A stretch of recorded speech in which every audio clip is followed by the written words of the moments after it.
साथियों नमस्कार। आज हम सीखेंगे घनमूल ज्ञात करना। जैसे पिछले वीडियो में आपने देखा कि वर्गमूल कैसे ज्ञात करते हैं।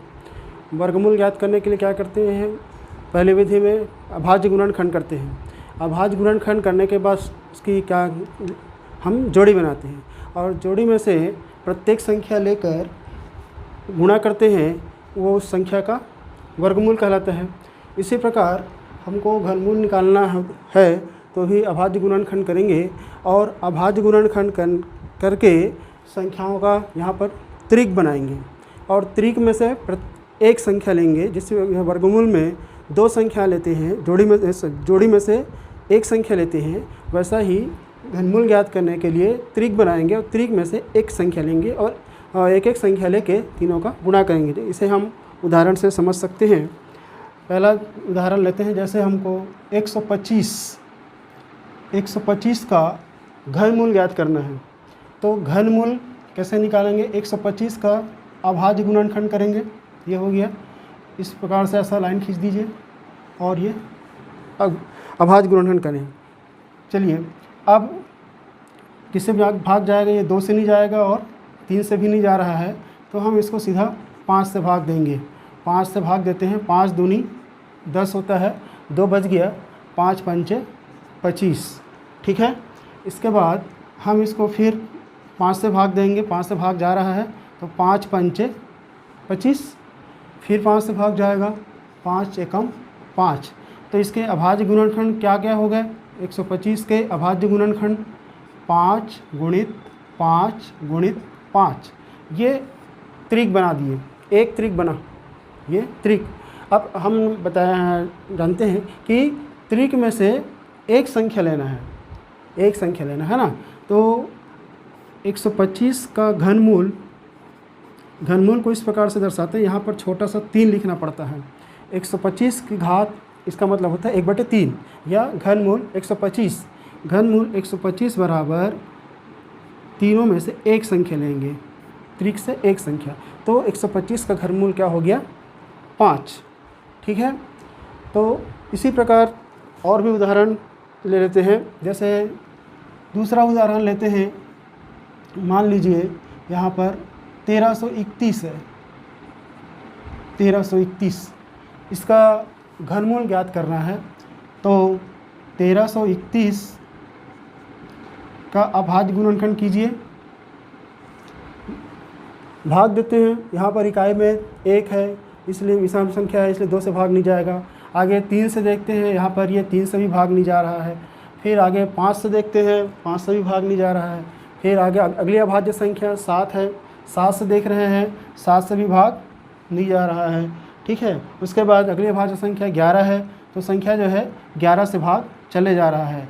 तो 11 से भाग देंगे इसको, 11 से ये 11 एकम 11, कितना बच गया, 2 बच गया, 23 हो गया। अब 11 दूनी 22 है ना। फिर कितना बच गया, 1 बचा।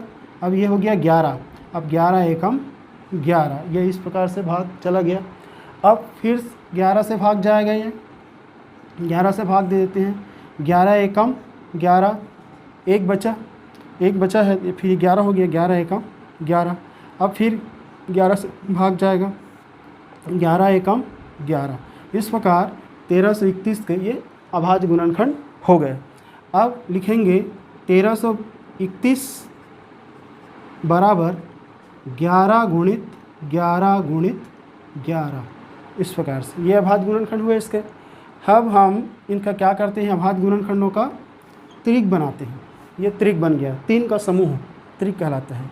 अतः अब त्रिक में से एक संख्या लेते हैं, घनमूल ज्ञात करने के लिए त्रिक में से एक संख्या लेते हैं।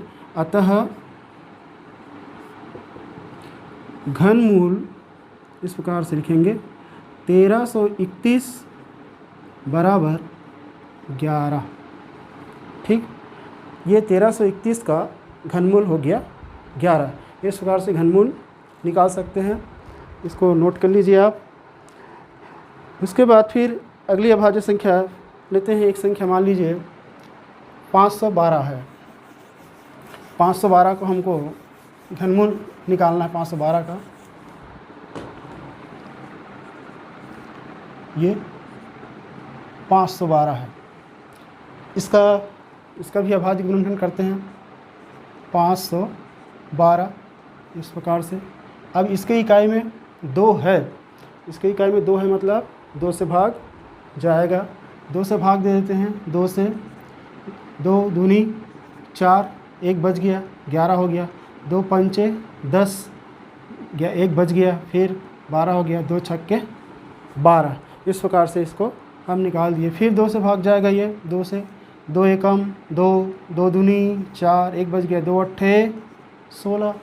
ठीक है, उसके बाद फिर ये इकाई में सम है तो 2 से फिर भाग जाएगा, 2 से 2 छक्के 12, 2 चौक 8, फिर 2 से भाग जाएगा, 2 से 2 तिया 6, 2 दूनी 4, फिर 2 से भाग जाएगा, 2 एकम 2, 1 बच गया 12 हो गया, फिर 2 छक्के 12, फिर 2 से भाग जा रहा है, 2 से भाग दीजिए, 2 अट्ठे 16।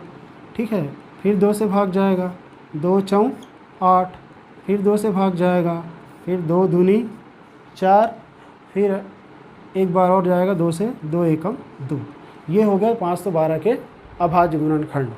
तो इसका अतः 512 बराबर क्या होगा, ये गुणनखंड कितने बार आ गया, 1 2 3 4 5 6 7 8 9 बार है।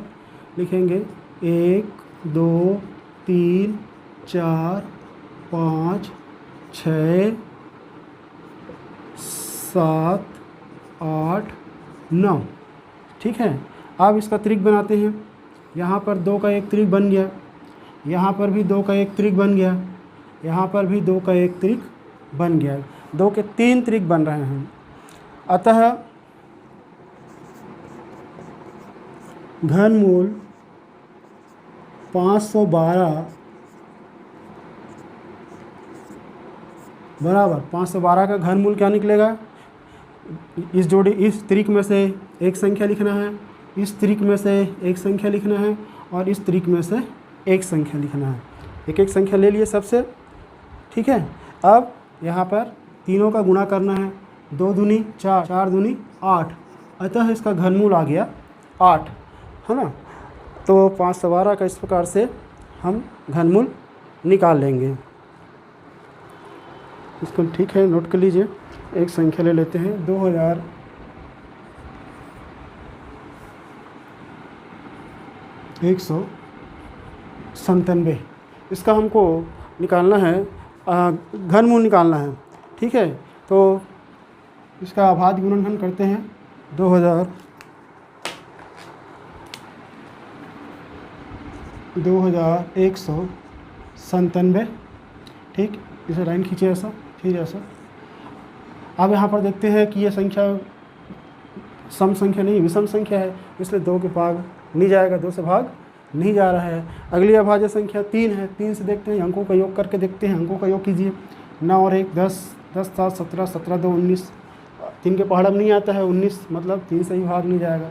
अगली संख्या 5 है, 5 से भाग देते हैं, इकाई में 7 है तो 5 से भी भाग नहीं जाने वाले हैं, है ना। तो उस अगली अभाज्य संख्या 7 लेते हैं, 7 से भी भाग नहीं जाने वाला है, नहीं जा रहा है। अगली अभाज्य संख्या 7 के बाद क्या लेते हैं, 11, 11 से भी भाग नहीं जाएगा। उसके बाद अगली अभाज्य संख्या 13, 13 लेते हैं तो 13 से भाग जा रहा है। यहाँ पर 13 एकम 13, 13 एकम 13। उसके बाद फिर ये क्या हो गया, कितना बचा यहाँ पर 8, 13 8 21, 8 बज गई, है ना। यहाँ पर फिर 89 हो गया, फिर 13 छक्का 78, 13 छक्का 78 जाएगा। उसके बाद फिर बच गया यहाँ पर 1, है ना, 13 छक्का 78। और फिर यहाँ पर किससे भाग जाएगा, ये 11 बच गया, यहाँ पर 11 बचा हुआ है, 1 का उतार लिए तो 117 हो गया, तो 13 निया 117। ठीक है, इस प्रकार से भाग दे देंगे। फिर 13 से भाग देंगे, 13 से भाग जाएगा, 13 एकम 13, 3 बच गया, कितना हो गया 39 हो गया। फिर भाग देंगे, 13 तिया 39। ठीक है, फिर 13 से फिर भाग जाएगा एक बार और लिखेंगे 13 एकम 13। इस प्रकार 2197 का ये अभाज्य गुणनखंड हो गया। इसलिए 2197 बराबर लिखेंगे 13 गुणित 13 गुणित 13। ठीक है, इस प्रकार से इसका ये अभाज्य गुणनखंड हो गया। अब क्या करेंगे, त्रिक बनाएंगे। ये त्रिक बन गया, एक त्रिक बना। ठीक है, अतः घनमूल 2197 बराबर, तीनों त्रिक में से कितना संख्या लेना है, एक संख्या लेना है। इस प्रकार कितना आ जाएगा, 13। अतः 2197 का घनमूल क्या होगा, 13 होगा। इस प्रकार से हम किसी भी संख्याओं का घनमूल ज्ञात कर सकते हैं। आशा है कि आपको घनमूल निकालना आ गया होगा। हम अगली वीडियो में नई जानकारी के साथ फिर उपस्थित होंगे। तब तक के लिए धन्यवाद।